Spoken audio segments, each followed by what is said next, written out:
Problem ఏంటంటే ప్రభువైన క్రీస్తు వీళ్ళని వదిలిపెట్టి వెళ్ళిపోయాడు అన్నది వీళ్ళ ప్రాబ్లం కాదండి. వీళ్ళ ప్రాబ్లం ఏంటో తెలుసా? With their unmet expectations. అంటే వీళ్ళు కోరుకున్న ప్రకారంగా ఆ పరిస్థితులు జరగల. మనం కూడా మన క్రైస్తవ జీవితంలో ప్రభువా నాకు ఇది కావాలని చెప్పి మనం అడిగినప్పుడు ప్రభువు మన పద్ధతులు కాకుండా వేరే పద్ధతులు వెళ్తే మాత్రం డిసప్పాయింట్ అవుతాం. మనకు వాక్యం చెప్తుంది అదే.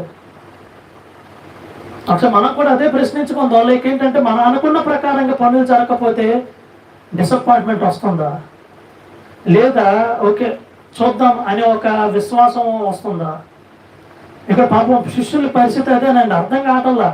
ఎందుకంటే చిన్నప్పటి నుంచి ఇంకా అలానే ముద్రడిపోయింది ఆ మైండ్లో. మెస్సయ్య అంటే ఎలానే ఉంటాడు, ఎలానే చేస్తాడని. కానీ ఈయన చేసిన విధానం ఎవరికి అర్థం కాదు. సిలువ పడ్డాడు,